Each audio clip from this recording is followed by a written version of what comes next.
प्यारे बच्चों, आज हम लोग समझेंगे इक्वेशन का क्वेश्चन। इसमें क्या समझेंगे हम लोग कि इक्वेशन में दिया हुआ रहेगा, ये 10th के लिए स्पेशली है, 10th बच्चों के लिए। 10th में ही क्वेश्चन ज़्यादातर इससे आती है। देखेंगे इसमें कि कौन सा क्वेश्चन यानी कौन सा इक्वेशन का केवल एक हल होगा, अनगिनत हल होगा, और किस इक्वेशन का एक भी हल नहीं होगा। तो इसमें शर्त क्या होती है? शर्त हमारी ये होती है कि अगर a बटा डी, यहाँ पर a1 को भी सूचित कर सकते हैं, a1 बटा a2 ये भी कर सकते हैं। a बटा डी और b बटा सी दोनों अगर बराबर नहीं होंगे, a बटा डी और b बटा सी दोनों अगर बराबर नहीं होंगे, तो इसका सिर्फ और सिर्फ कितना होगा? एक हल होगा। कितना होगा? एक हल होगा। ठीक है। अगर a बटा डी, b बटा ई और c बटा एफ तीनों बराबर होंगे, तो इसका कितना हल होगा? अनगिनत हल होगा। और a बटा डी, b बटा सी अगर बराबर होंगे लेकिन c बटा एफ बराबर नहीं होंगे, तो इसका कोई भी हल नहीं होगा। इसको एक हल होने के लिए हम लोग समझेंगे क्या?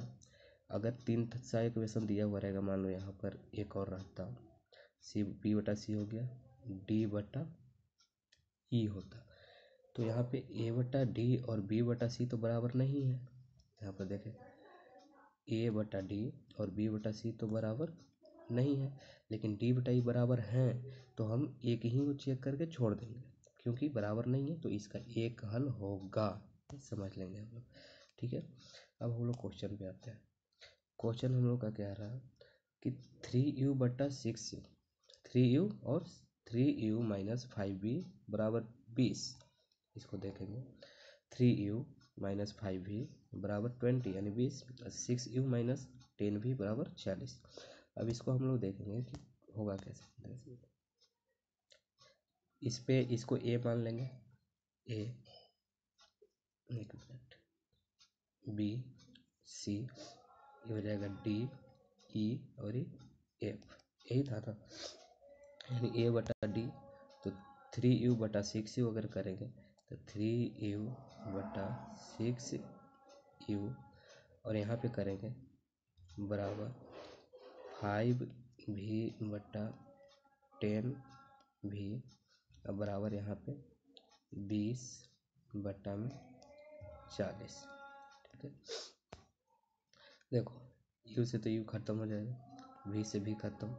यहाँ पे देखेंगे 3 दूना 6, 2 बार में कट गया। यहाँ पे करेंगे तो 5 बटा 5 दूना 10, 5 बटा 5 दूनी 10, 2 बार में कट गया। अब 20 दूनी 40, ये भी 2 बार में कट गया, यानी तीनों 2 बार में कट गया, यानी कि तीनों का मान हो जाएगा कितना? 1 बटा 2 बराबर 1 बटा 2 बराबर 1 बटा 2, यानी तीनों बराबर हो गया। तो जब तीनों बराबर हो जाएंगे तो इसका मान क्या होगा? इसको हम बोलेंगे अनगिनत, यानी इसका हल कितना होंगे? अनगिनत हल होंगे। दूसरा क्वेश्चन पे देखेंगे। दूसरा क्वेश्चन हमारा कह रहा है कि 3x माइनस 5y बराबर 25, 7x प्लस 2y बराबर 50, यानी 3x माइनस 5y बराबर 25 और 7x प्लस 2y बराबर 15। इसको देखेंगे हम लोग क्या कह रहा है वैसे ही करेंगे। पहला का पहला बटा, दूसरा का दूसरा बटा, तीसरा का तीसरा करेंगे। तो कह रहा है 3 बटा में 7, x को छोड़ दीजिए आप, बराबर इसमें करेंगे तो ऊपर में माइनस है तो माइनस 5 बटा में प्लस 2y, यहाँ पे बराबर क्या कह रहा है? 25 बटा में 15। इसको अब देखेंगे हम लोग तो 3 बटा 7 तो हो गया, माइनस 5 बटा 2y, तो यहाँ पे 2y, इसको 2y को हटा दीजिए, y की अब ज़रूरत नहीं है। y तो सब यहाँ पर y हटेगा तो यहाँ पर ही y हट जाएगा। यहाँ पे देखेंगे हम, यहाँ पे 3 बटे 7 है, यहाँ पे 5 बटे 2 है, दोनों बराबर नहीं है। यहाँ पर क्या है? अगर इसको काटेंगे तो 5 बटा में ही 3 हो जाएगा, लेकिन कोई भी बराबर नहीं है। तो मेन बराबर हमको इसी को देखना है। तो जब पहला ही बराबर नहीं है तो इसका एक भी हल नहीं होगा, एक भी हल नहीं होगा, यानी कि बराबर जब पहला ही बराबर नहीं, मैंने यही उसी को चेक करना है, पहला बराबर नहीं है, दूसरा भी बराबर नहीं है, तो यानी कि जब पहला ही बराबर नहीं हो तो उसका एक भी हल नहीं होगा। अगली क्वेश्चन को देखेंगे। अगली क्वेश्चन हमारे क्या कह रहा है कि x माइनस 3y बराबर 3 और 3x माइनस 9y बराबर 2। इसमें देखेंगे तो x बटा 3y, तो x को हम ऐसे लिख सकते हैं, x के पीछे कुछ नहीं है तो 1/3, यहाँ पे बराबर ऊपर में -3 और नीचे में -9, माइनस है तो माइनस खत्म हो जाएगा, ठीक है। और बराबर यहाँ पे क्या कर रहा है 3/2। तो देखो 1/3 अगर 3 से काटेंगे तो 3 तिया 9, यानी कि 3 तिया 9 1/3, और ये क्या हो गया 3/2, यानी इसका क्या होगा 1/3, यानी कि पहला तो बराबर है और दूसरा क्या है, पहला और दूसरा बराबर है लेकिन तीसरा बराबर नहीं, 1/3 और 1/3 ये तो बराबर है लेकिन ये बराबर नहीं। तो जब एक बराबर हो जाए और दूसरा बराबर ना हो तो उसका क्या होगा, उसका हल हो जाएगा आपको, जब एक बराबर हो दूसरा बराबर नहीं है तो इसका एक भी हल नहीं होगा, एक भी हल नहीं होगा। पहली क्वेश्चन में क्या था, एक भी हल नहीं होगा, नहीं, इसमें हल होगा, अगर बराबर नहीं होगा तो इसमें हल होगा। एक मिनट थोड़ा समझ लेंगे। यहाँ पर एक भी हल नहीं होगा, ये गलत हो गया।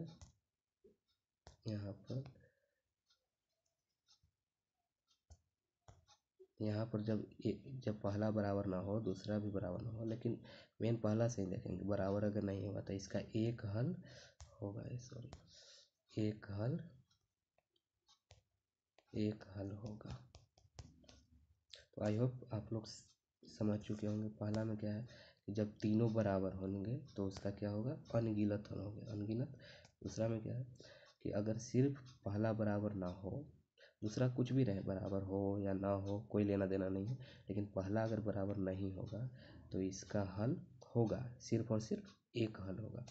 और तीसरा क्वेश्चन में क्या था कि अगर पहला बराबर है लेकिन दूसरा बराबर नहीं है, पहला बराबर है लेकिन दूसरा बराबर नहीं है, तो इसका कितना होगा, एक भी हल नहीं होगा, क्योंकि या तो तीनों को बराबर होना चाहिए, नहीं तो पहला ही बराबर ना हो। लेकिन इसमें क्या कह रहा है कि पहला बराबर हो लेकिन दूसरा बराबर नहीं हो, जब दूसरा बराबर नहीं होगा तो उसका एक भी हल नहीं होगा। Thank you.